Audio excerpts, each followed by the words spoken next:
जो Donald Trump हैं वो वेनेजुएला जैसा कोई एक्शन लेना चाहते हैं, उनकी रणनीति क्या हो सकती है? क्योंकि इतना आसान नहीं होगा ईरान में इस तरह की स्ट्राइक करने का या फिर इस तरह का ऑपरेशन चलाने का जिसमें केवल खामेनेई या उनकी लीडरशिप को ही नुकसान पहुंचे। देखिए वंदना जी, मैं ये कहूंगा कि वेनेजुएला ईरान नहीं। देखिए वेनेजुएला की कंडीशंस बहुत अलग थी, वहां पर बहुत लंबे समय से प्रेसिडेंट थे, उनकी कंडीशन जो थी वो बिल्कुल डिफरेंट थी। ईरान का, जैसे मैं बार बार बोल रहा हूँ कि ईरान एक पुरानी सिविलाइजेशन है, रेवोल्यूशनरी गार्ड जैसी उनकी फोर्स है। आपको याद होगा कई बार प्रोटेस्ट हो चुके हैं अगेंस्ट ऑफ द जो प्रेजेंट में रिलीजियस हेड कह लीजिए, सुप्रीम लीडर कह लीजिए, खामनेई के अगेंस्ट, लेकिन अभी तक उनकी सरकार गिरी नहीं है। अभी आपको याद होगा जो प्रोटेस्ट अभी बंद हुए थे तो दोबारा भी स्टार्ट हुए हैं, उसमें जो संख्या बताई जा रही है 5-6 हजार लोग मार दिए रेवोल्यूशनरी गार्ड ने। तो इसका मतलब आप समझिए कि कितनी ज्यादा वहां के जो रेवोल्यूशनरी गार्ड की वफादारी है in the favour of the Khamenei. तो ऐसे में सरकार को किसी को गिराना ये आसान बात नहीं होगी, लेकिन अमेरिका तो यही चाहता है। अमेरिका की सोच तो यही है कि अगर ईरान का जो प्रेजेंट रिजीम है वो चला जाए। देखिए अमेरिका डायरेक्ट टू वॉर करने में, बहुत ज्यादा स्टेबिलिटी करने में कहीं ना कहीं हिचकिचाहट है। और अभी आप देखिएगा एक इंटरेस्टिंग बात मुझे याद आई, आप देखिए इजराइल के अंदर भी एक पैनिक है कि अगर अमेरिका ईरान पर अटैक करता है तो इजराइल के ऊपर ईरान के द्वारा मिसाइल से स्ट्राइक्स हो सकती हैं, अटैक हो सकते हैं। इसका बड़ा आप देखिएगा कि इजराइल ने अपने यहाँ पर जितनी भी उनकी जो डिफेंस इक्विपमेंट बनाने वाली इंडस्ट्रीज थी उनको लगभग ताला लगा दिया है और कहीं ना कहीं बाहर शिफ्ट करने का प्रयास कर रहे हैं। इवन भारत में भी कई सारे यूनिट को एस्टेब्लिश करने का प्रयास इजराइल कर रहा है। तो ये जी बोलिए बोलिए। तो ये बात स्पष्ट हो जा रही है कि कहीं ना कहीं अमेरिका ये बात जानता है कि ईरान को उस प्रकार से कंट्रोल करना आसान नहीं होगा। बेटर यही है कि ईरान के अंदर इंटरनली क्या हो, डिस्टर्बेंस क्रिएट हो और हम कुछ ऐसे ऑपरेशन करें जैसे हमने पहले भी देखे। खामनेई जी के अलावा अगर हम बात करें, खामनेई के अलावा ईरान के और भी लीडर जो रेवोल्यूशनरी गार्ड के चीफ थे, आपको याद होगा, उनको भी एक स्ट्राइक के द्वारा मारा गया था। तो उस तरह को एस्टैब्लिश का प्रयास, और ये बात ईरान बहुत अच्छे से जानता है। और हमने देखा 2 बार खामनेई साहब बंकर में जा चुके हैं, अभी भी गए थे और फिर जून में भी गए थे। तो मुझे लगता है उसी तरह की ऑपरेशन की प्लानिंग अमेरिका कर रहा होगा। डायरेक्ट टू वॉर में जाने में संकोच करेगा। जितना ज्यादा डिस्टर्बेंस इंटरनल हो उतना ही बेटर है अमेरिका के लिए। बिल्कुल, जो खबरें आ रही हैं मनन जी उसके मुताबिक जो डोनाल्ड ट्रंप हैं वो सीमित सैन्य कार्रवाई के मूड में इस वक्त नजर आ रहे हैं और उसी हिसाब से वो अपनी तैयारी भी कर रहे हैं। लेकिन ईरान भी ये कह रहा है कि हम भी आपसे कमजोर नहीं हैं और जवाब दिया जाएगा, उसके लिए ईरान अपनी ताकत दिखाने की कोशिश कर रहा है। लेकिन जो न्यूक्लियर प्रोग्राम और मिसाइल प्रोग्राम को लेकर यूरोपीय देशों की भी नाराजगी है और अमेरिका भी इसको लेकर नाराज है। बातचीत की टेबल पर भी जब ईरान आ जाता है उसके बावजूद वो मानने को तैयार नहीं होता। तो क्या अमेरिका को ईरान ने उकसाया है? और अभी आपको क्या लगता है कि कभी भी अमेरिका की ओर से कोई कार्रवाई हो सकती है युद्ध के मुहाने पर? देखिए मैं यहाँ पर ये कहना चाहूंगा कि अगर हम इंटरनेशनल रिलेशंस के नॉमेनक्लेचर को देखें, जो उनकी परिभाषाओं को और उनकी अवधारणाओं को देखें, तो हम पाएंगे कि सबसे बड़ी चीज है वो है रिजीम चेंज की। उसके बाद वो बात तो हो ही चुकी है, पर एक टर्म होता है प्रीएम्पशन।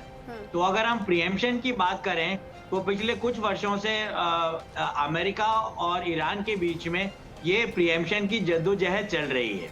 प्रीएम्पशन का मतलब ये होता है कि अगर अमेरिका को लगता है या किसी और राष्ट्र को भी लगता है कि उसका पड़ोसी देश या फिर कोई और प्रतिद्वंदी देश उसके लिए एक थ्रेट है, खतरा है, और युद्ध की, भले ही वो एनिमी स्टेट युद्ध की शुरुआत मिलिटरीली नहीं करता हो, पर फिर भी अगर अमेरिका को या किसी और देश को लगता है कि ये युद्ध होने ही वाला है 2 दिनों में, तो इंटरनेशनल लॉ का, अंतर्राष्ट्रीय विधि की सहायता ली जाती है और उस राष्ट्र पर प्रीएम्प्टिव वॉर किया जा सकता है। पर यहाँ पर बड़ा ही हम लोग डिस्करेज हुए हैं प्रेसिडेंट डोनाल्ड ट्रंप की बातचीत से, उनकी विदेश नीति से, कि पिछले 1-1.5 वर्षों से वो बात कर रहे हैं प्रीएम्प्टिव वॉर की, पर वो कर क्या रहे हैं वो दूसरी चीज है। वो दूसरी चीज है कोऑर्डिनेटिव डिप्लोमेसी, कोऑर्डिनेटिव और सेबर रेटलिंग। सेबर रेटलिंग का मतलब होता है कि आप दूर से अपनी स्वॉर्ड दिखा रहे हैं, अपनी तलवार दिखा रहे हैं, उसकी चमक से पूरी तरीके से एनिमी को डराने का प्रयास कर रहे हैं। तो ये काम अमेरिका नहीं कर पा रहा है। अमेरिका बूट्स ऑन ग्राउंड की बात भी यूक्रेन के परिप्रेक्ष्य में भी करता था, हमास के परिप्रेक्ष्य में भी करता था, पर यहाँ ईरान के परिप्रेक्ष्य में भी कर रहा है। पर देखने वाली बात यह है कि आगे क्या होगा। पर मुझे ऐसा लगता है कि हम अगर इतिहास में देखें तो पर्शिया था पहले, ईरान का ओरिजिनल नाम था पर्शिया। उस पे वहां पर 2-3 आक्रांता एम्परर हुए, जरकेस और डेरियस। इन लोगों ने क्या किया कि इन लोगों का सिविलाइजेशनल ही कॉन्फ्लिक्ट रहा यूरोप के साथ और पूरे वेस्ट के साथ। जैसा अगर हम देखें तो बैटल ऑफ थर्मोपाइल हुई ग्रीक सिटी स्टेट्स और ईरान के बीच में, जहां पर स्पार्टा के किंग लियोनिडास ने बड़ी वीरता दिखाई और अंत में थर्मोपाइल के बाद ईरान को वापस जाना पड़ा। तो मुझे लगता है, जैसे कि अपनी बात को खत्म करता हूं मैं यहाँ पर, कि ट्रम्प साहब जो कर रहे हैं वो थोड़ा सा वर्ल्ड पॉलिटिक्स में लोगों के लिए अनक्लियर है। और जो अनसर्टेनिटी वाली बात है, जो क्या कहते हैं कि अनिश्चितताओं वाली बात है, वो चीज पूरी तरीके से काफी हद तक परिलक्षित हो रही है अमेरिका की विदेश नीति में। और अंतिम बात मैं यहाँ पर ये कहना चाहूंगा कि ईरान के बारे में कहा गया कि ईरान के पास ये वेपनरी है, उनके पास इस तरह के कॉम्बैट जेट्स हैं, उनके पास न्यूक्लियर मिसाइल भी है। पर अगर हम ईरान की सैन्य शक्ति के ऊपर अपने आर्ग्यूमेंट को निर्धारित करें तो हम पाएंगे कि विंटेज 79 के वेपन्स, विंटेज वर्ल्ड वॉर 2 के, उनके पास मिग 29 हैं, मिग 21 हैं, जो एक पाकिस्तान जैसा राष्ट्र भी अगर युद्ध करे उसकी भी स्थिति आ चुकी है पिछले 1-1.5 वर्षों में, तो उसको भी ईरान नहीं रोक पाएगा। पर मुझे लगता है कि युद्ध में अब अगर ट्रम्प कुछ करेंगे तो वो बूट्स ऑन ग्राउंड नहीं करेंगे, बस मिसाइल स्ट्राइक्स करेंगे, एयर स्ट्राइक्स करेंगे, और उसके बाद लेकिन फिर नेगोशिएशन हो जाएगी। प्रदर्शनकारियों ने जिस तरह से हल्ला बोला था, एक तरीके से खामेनेई पूरी तरीके से घिर गए थे, और अमेरिका ने जब कहा था कि मदद रास्ते में है, प्रदर्शनकारियों को पूरा सपोर्ट मिल रहा था और स्थिति अमेरिका के फेवर में जाती हुई नजर आ रही थी। उस दौरान क्यों ट्रंप ने कदम पीछे खींचे, इसके पीछे क्या स्ट्रेटजी आपको नजर आती है? मुझे नहीं लगता किसी इंटरनेशनल ओपिनियन की डर से उन्होंने कदम पीछे खींचे। बात जहाँ तक मुझे लग रहा है, उनको उनकी सीक्रेट सर्विसेज ने बताया होगा, जो वहाँ पर उनके सहयोगी देश हैं, चाहे वो कतर हो, बहरीन हो, यूएई हो, जॉर्डन हो, इजराइल हो, कि अभी ये समय ठीक नहीं है, हमें 2-3 हफ्ते रुकना पड़ेगा। वही रिपोर्ट पेंटागन की तरफ से प्रेसिडेंट ट्रंप को भेजी गई कि अभी जैसे शनिवार की बात हो रही थी कि रुका जाए, फिर हम थोड़ा सा समय लेना चाहेंगे। उसके बाद धीरे धीरे वहाँ पर उन्होंने अपना साजो सामान तैनात करने में समय लिया। इस समय अमेरिकी सेना की अगर हम बात करें तो बहुत बड़ी मौजूदगी ईरान के चारों तरफ हो गई है। एक बात मैं और कहना चाहूँगा, किसी यूनाइटेड नेशन हो या कोई और हो, इंटरनेशनल ओपिनियन की फिक्र प्रेसिडेंट ट्रंप को शायद है ही नहीं। वो कोई भी मुद्दा हो, कम से कम इस सेकेंड टर्म में वो इंटरनेशनल ओपिनियन की फिक्र नहीं कर रहे। तो अगर उन्हें ईरान को एंगेज करना होगा मिलिट्रली, तो ये यूनाइटेड नेशन क्या कह रहा है या दूसरे देश क्या कह रहे हैं, इसकी वो फिक्र नहीं करेंगे।